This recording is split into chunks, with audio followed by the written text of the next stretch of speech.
Hello class. आज हम maths का एक इम्पोर्टेंट चैप्टर पढ़ने जा रहे हैं, अर्थमेटिक प्रोग्रेशन, जिसे शॉर्ट में हम एपी भी कहते हैं। सोचिए, अगर नंबर्स एक फिक्स पैटर्न से बढ़ते चले जाए, जैसे कि 2, 5, 8, 11 एंड 14 एंड सो ऑन। अगर हम इस पैटर्न को ध्यान से देखेंगे तो हमें पता चलेगा कि हर नंबर पे एक नंबर ऐड हो रहा है। जैसे 2 में 3 ऐड होके क्या बनता है 5, 5 में 3 ऐड होके क्या बनता है 8, 8 में 11 3 ऐड होके क्या बनता है 11, 11 पे 3 ऐड होके क्या बनता है 40 और इसी तरीके से पैटर्न चलता रहता है। इसी रेगुलर पैटर्न को अर्थमेटिक प्रोग्रेशन कहा जाता है। आज हम समझेंगे कि अर्थमेटिक प्रोग्रेशन क्या होता है, कॉमन डिफरेंस क्या होता है और किसी भी एपी का nth टर्म कैसे फाइंड किया जाता है। तो चलिए हम समझते हैं अर्थमेटिक प्रोग्रेशन की एग्जैक्ट डेफिनेशन। किसी भी सीक्वेंस में कंसेक्यूटिव टर्म्स का डिफरेंस सेम रहता है तो उसी सीक्वेंस को अर्थमेटिक प्रोग्रेशन कहा जाता है। जैसे कि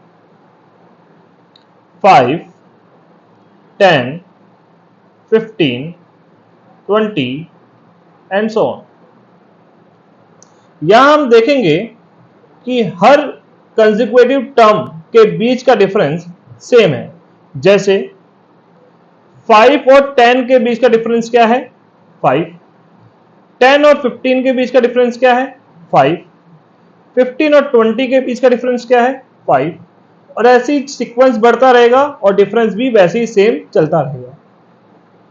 तो इसी टाइप के सीक्वेंस को अर्थमेटिक प्रोग्रेशन कहा जाता है। अगर मुझे किसी सीक्वेंस का कोई टर्म फाइंड करना हो तो कैसे करेंगे। जैसे कि अगर मुझे एक सीक्वेंस गिवन है 2, 5, 8, 11, 14 एंड सो ऑन।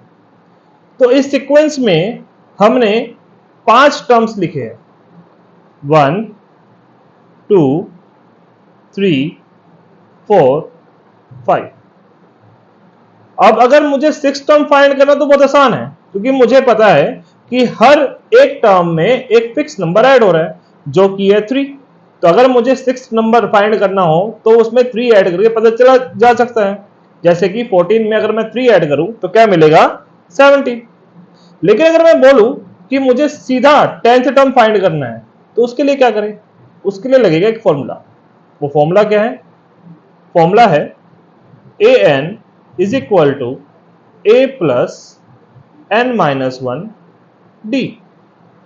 ये फॉर्मूला किसी भी सीक्वेंस के किसी भी टर्म को फाइंड करने के लिए यूज किया जाता है।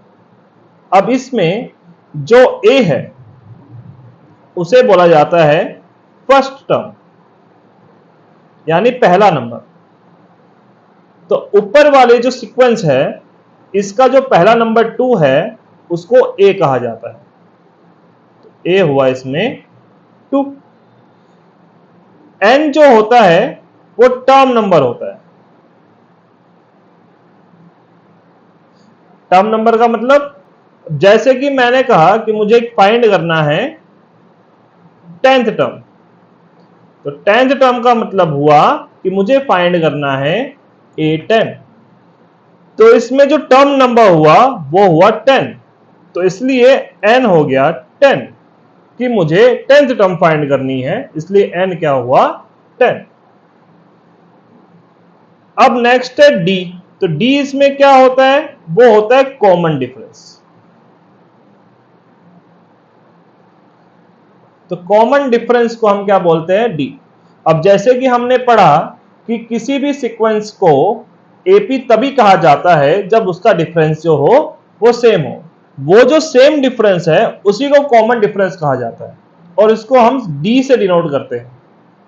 तो इस सिचुएशन में जो हमारा कॉमन डिफरेंस है वो है 3, क्योंकि हर नंबर में 3 ऐड हो रहा है और हर नंबर में 3 ऐड होने की वजह से हर सीक्वेंस में कंसेक्यूटिव टर्म का जो डिफरेंस है वो भी 3 ही है, इसलिए कॉमन डिफरेंस क्या रहेगा, 3 रहेगा।